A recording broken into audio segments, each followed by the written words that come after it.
Saving Face by Emma O'Brien.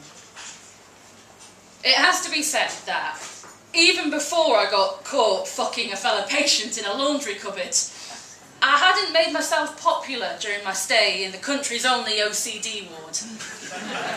In my defence, I never wanted to go in the first place. I mean, I don't think it's high up the list for anyone in terms of a holiday destination, but everyone else there seemed to at least accept they needed to be there. They were sick and scared and tired and wanted it to stop, and I could tick all those boxes myself except the big one. I wasn't sick. I was ugly. This wanker came up from London to do the assessment. Oh, did I forget to mention there was an assessment? I got a bit too worried about these marks on my face after Christmas.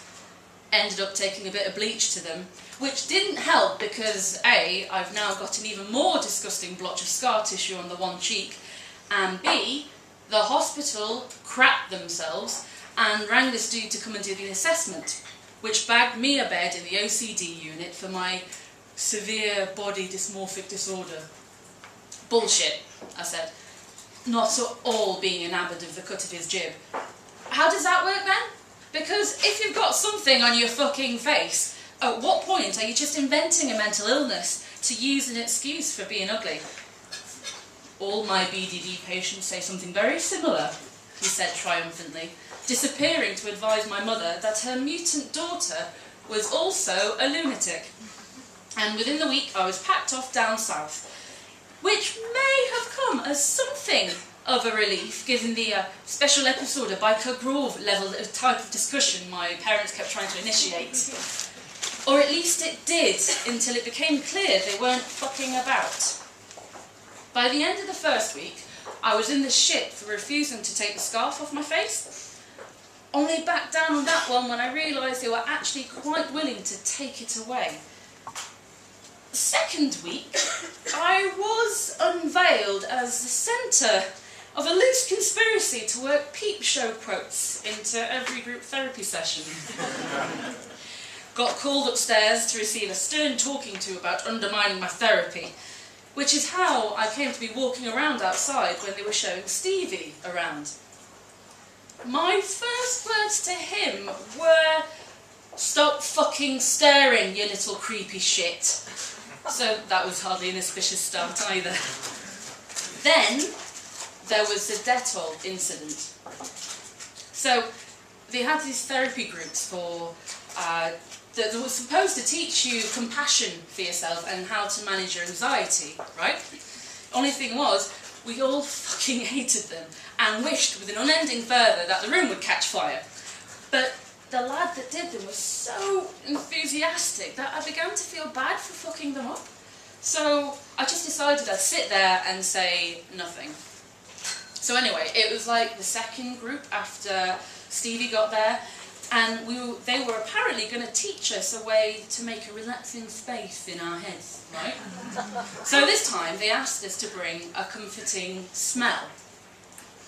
Given there were at least 2 nailed-on knicker thieves in our group at the time, I thought this was rather dicey, but I was being a good patient, so I didn't say anything.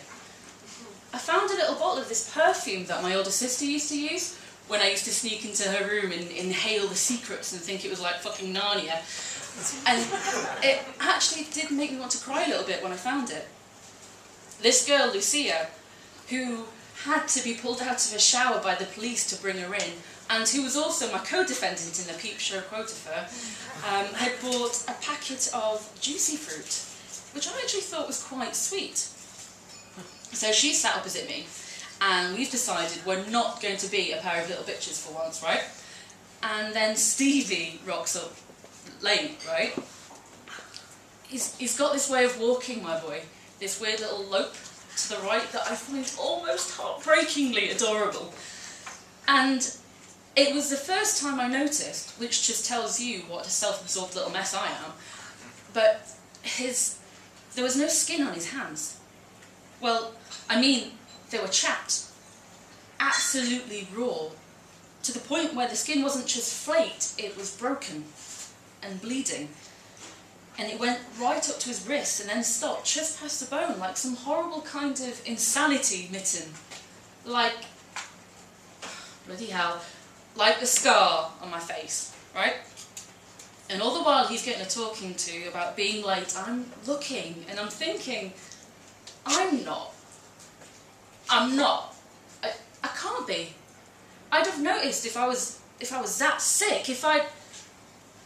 Oh my fuck.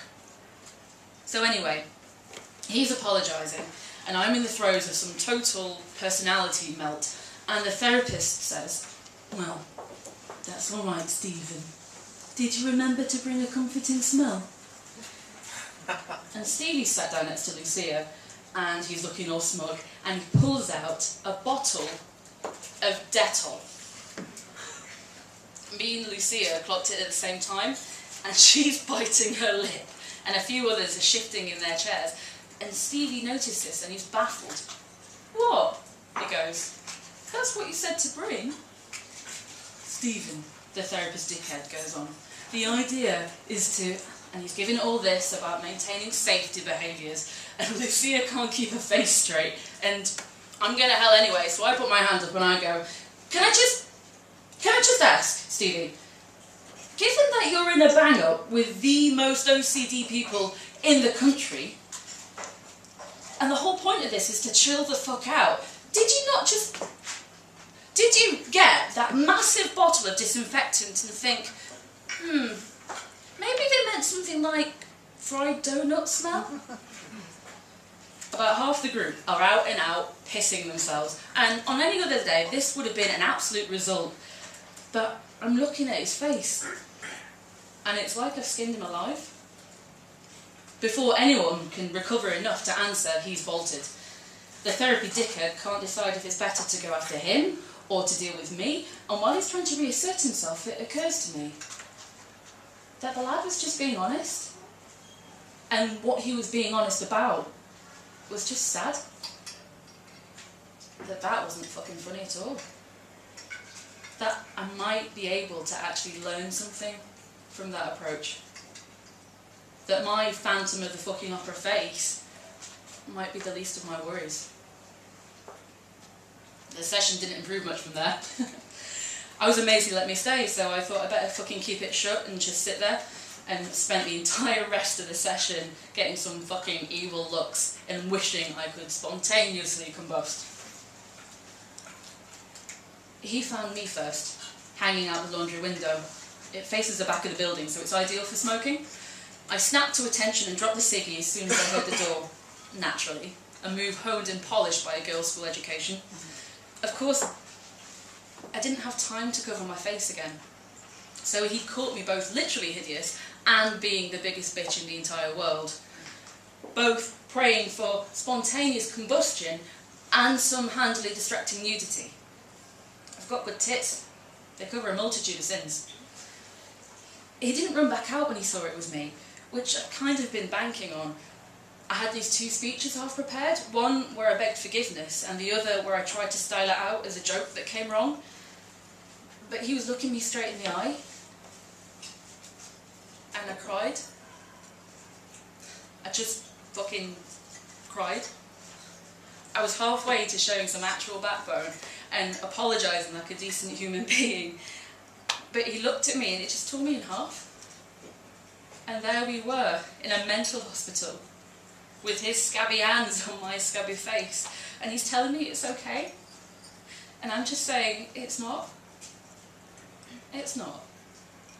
Oh my fucking god, I'm such a dickhead, and I fucked everything up, and you're so much better at all this than me, and it's really not okay at all. He told me he hadn't been looking at my scars the first day. He was looking at my face and wondering how someone so pretty could possibly be so unhappy they needed to be there. I told him I didn't understand how everyone else here couldn't see I wasn't like them. I didn't need help. I needed erasing. Just taking off the face of the earth before anyone else had to look at me. He told me Before he came here, he hadn't been out of his house for 4 weeks, because every time he went outside, he couldn't understand how everyone else just found it so easy to get on with their lives and be normal, while he was stuck boiling his hands 50-odd times a day. Not sure how long we were in there before somebody noticed we were missing and sent out the search dogs. Let's just say our discovery was not met with rapture. The next group therapy session, some lad spent the entire of it kicking off about how was he meant to feel like his clothes were ever going to be clean now. That was my third strike, so they shipped me back home a few days later. My mother was mortified, although I think she was also slightly impressed because I managed to get off with the nicest boy in the whole hospital. And I knew this to be the case because I sent Lucia on a recce of all the other units. No contest. Straight from the horse's mouth. Stevie's still there. He's doing a lot better, so he says. He's going home next month, all other things being equal. I'm still stuck in the house, doing mirror work, which is therapist speak for staring at your face until it begins to lose all meaning, and then finding a nice couple of paws or something to enthuse about. I'm beginning to suspect it might be an idea just to shut my mouth and go with it. I'm beginning to suspect I'll survive. I mean, if you can get laid in a mental hospital, you're probably game enough to take a bit of self-lotion on the chin. I still can't cope with the smell of Dettol, though.